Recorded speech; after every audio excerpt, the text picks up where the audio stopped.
Muito bem-vindos, minha gente querida, uma ótima noite para todos, muita paz, tranquilidade, muitas bênçãos. E vamos começar. O livro é Minutos de Luz, foi escrito por Pastorino e psicografado por Ariston Teles. E a mensagem de hoje é sobre o luto.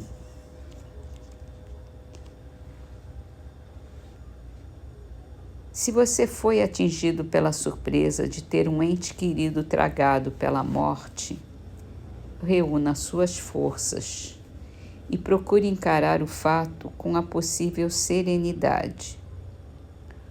O luto existe como sentimento e não como traje. A roupa escura que a tradição religiosa adotou nesses casos serve apenas para aumentar a tristeza, incentivando a depressão. Você está vivendo um momento propício para testemunhar a fé em Deus e a certeza na continuidade da vida.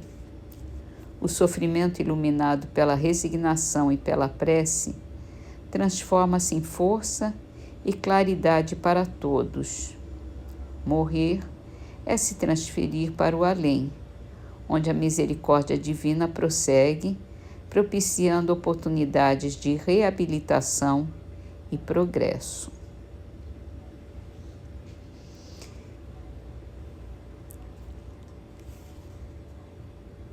É um momento de dificuldade mesmo, de pesar, de sofrimento.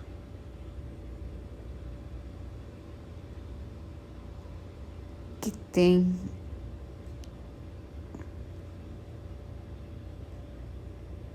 um benefício muito grande de paz quando a gente encontra forças, quando a gente acredita realmente na sobrevivência do espírito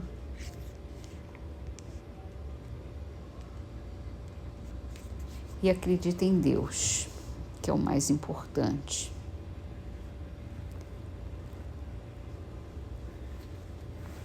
E a gente conta com Ele para prosseguir nas lutas que são necessárias para nós. No Livro dos Espíritos, falando sobre a vida espiritual, estamos no item Relações de simpatia, de antipatia entre os espíritos, as metades eternas. E Kardec pergunta: os espíritos alimentam ódio entre si? Só entre os espíritos impuros há ódio, e são eles que insuflam nos homens as inimizades e as dissensões. É claro, né? Só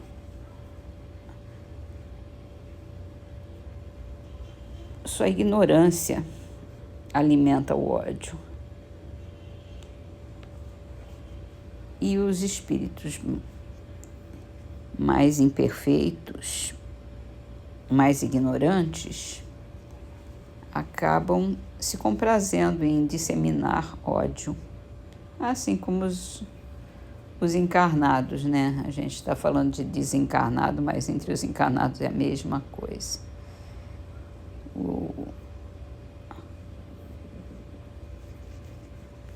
É isso. Infelizmente, temos que mudar isso para acabar com essa ignorância. E assim acabar com o ódio no mundo. Passamos então para o livro O Evangelho segundo o Espiritismo. Entramos num novo capítulo. Não se pode servir a Deus e a Mamon. E aqui tem várias citações como referência para esse capítulo. Primeiro, a salvação dos ricos, quando Jesus no Evangelho de Lucas, capítulo 16, versículo 13, fala: ninguém pode servir a dois senhores, porque ou odiará a um e amará a outro, ou se prenderá a um e desprezará o outro. Não se pode servir simultaneamente a Deus e a Mamon. Depois ele fala de uma passagem que está em Mateus, capítulo 19, versículo 16 a 24, em Lucas, capítulo 18, versículo 18 a 25, e em Marcos, capítulo 10, versículo 17 a 25. Quando um mancebo pergunta a Jesus: bom mestre, que devo fazer para adquirir a vida eterna? E Jesus responde: por que me chama bom? Bom só Deus o é.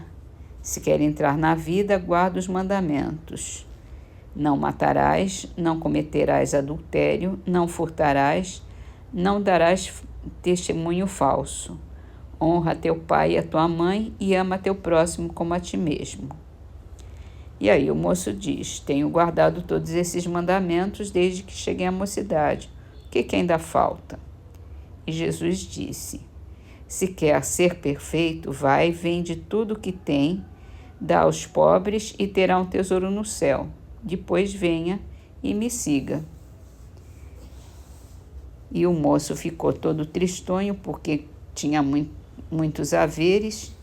E aí Jesus disse aos discípulos: em verdade que vos digo que é bem difícil que um rico entre no reino dos céus.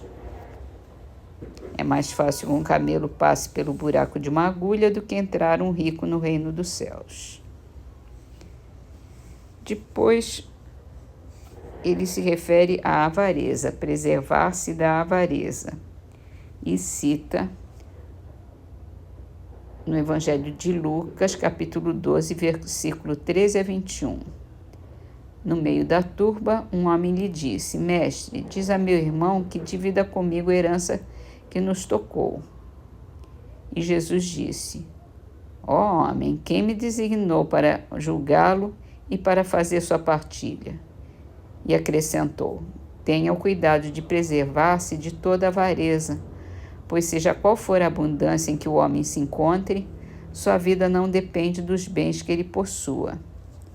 E diz essa parábola: havia um rico homem cujas terras tinham produzido extraordinariamente, que se entretinha a pensar consigo mesmo assim: que hei de fazer, pois não tenho lugar onde possa encerrar tudo o que vou colher? Eis o que farei: demolirei meus celeiros e construirei outros maiores, onde colocarei toda a minha colheita e todos os meus bens. E direi à minha alma, tens de reserva muitos bens para longos anos. Repousa, come, bebe e goza. Mas Deus, ao mesmo tempo, disse ao homem: insensato, essa noite mesmo tomarei a tua alma, para que servirá o que acumulou.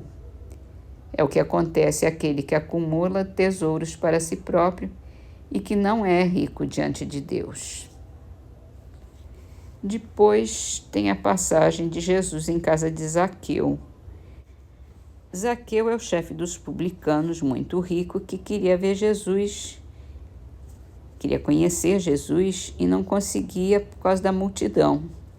E ele era baixinho. Aí ele corre na frente da turba e sobe numa árvore, porque Jesus ia passar por ali. E chegando a esse lugar, Jesus olhou para o alto e disse: Zaqueu, dá-se depressa em descer, porque preciso que me hospede hoje em sua casa. Zaqueu desceu rapidamente e o recebeu jubiloso. Vendo isso, todos murmuravam: ele foi se hospedar na casa de um homem de má vida. Entretanto, Zaqueu, pondo-se diante do Senhor, lhe disse: Senhor, dou a metade dos meus bens aos pobres, e se causei dano a alguém, seja no que for, indenizo-o por 4 tantos. Ao que Jesus lhe disse: essa casa hoje recebeu a salvação, porque também este é filho de Abraão, visto que o Filho do Homem veio para procurar e salvar o que estava perdido. Aí depois ele se refere à parábola do mal rico, que está em Lucas capítulo 16, versículo 19 a 31. Fala de um homem rico que vestia púrpura e linho, e também um pobre chamado Lázaro deitado à sua porta, todo coberto de úlceras, que estimaria muito poder mitigar a fome com as migalhas que caíam da mesa do rico, mas ninguém lhes dava, e os cães vinham lhe lamber as chagas. Aconteceu que esse pobre homem morreu e foi levado pelos anjos para o seio de Abraão. O rico morreu também e foi para o inferno. Quando se achava nos tormentos, levantou os olhos e viu de longe Abraão e Lázaro em seu seio, e, exclamando, disse essas palavras: Pai Abraão, tenha piedade de mim, manda-me Lázaro para que molhe a ponta do dedo na água para me refrescar a língua, porque sofro tormentos horríveis nestas chamas. E Abraão respondeu: Meu filho, lembre-se do que recebeu em vida seus bens e que Lázaro só teve males. Por isso, agora ele está na consolação e tu no tormento. Além disso, existe para sempre um grande abismo entre vocês, de sorte que os que queiram passar daqui para aí não podem, como também ninguém pode passar do lugar onde você está para cá.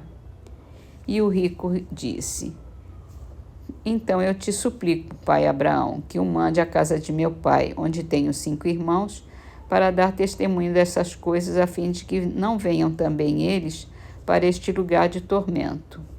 E Abraão responde: Eles têm Moisés e os profetas, que os escutem. Não, meu pai Abraão, disse o rico, se algum dos mortos for ter com eles, eles farão penitência. E Abraão responde: Se eles não ouvem a Moisés nem aos profetas, também não acreditarão, ainda mesmo que alguém ressuscite dos mortos.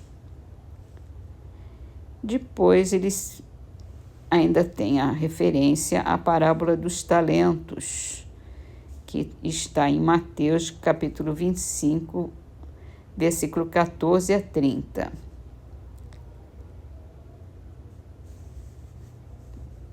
Que um senhor, depois de dar 5 talentos, chamou servidores e lhe entregou seus bens. Deu 5 talentos a um, 2 a outro e 1 a outro, e cada um segundo a sua capacidade. E partiu.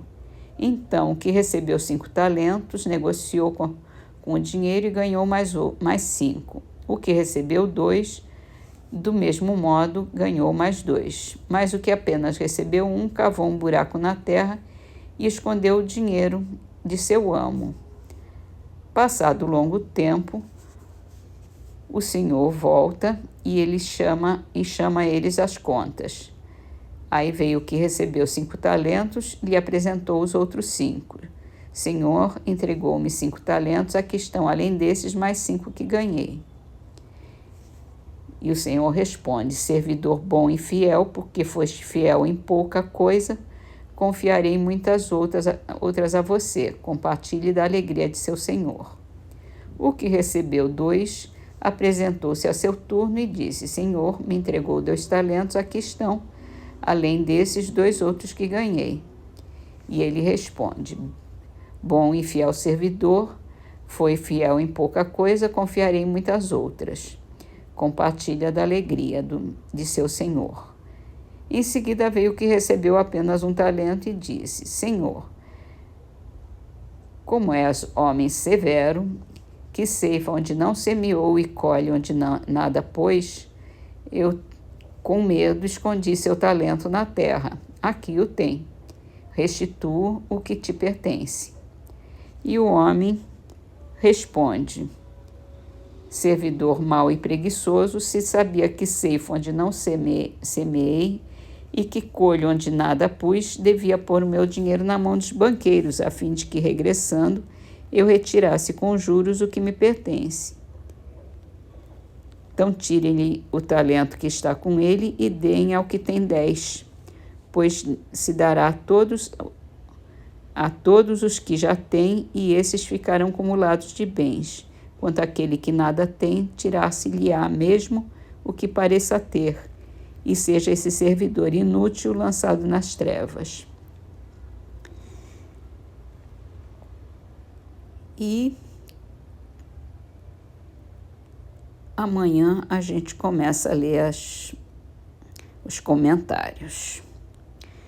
E para terminar as nossas leituras, vamos para o livro Canteiro de Ideias com a frase de Emmanuel: não se revolte por nada, Deus o guarda e abençoa.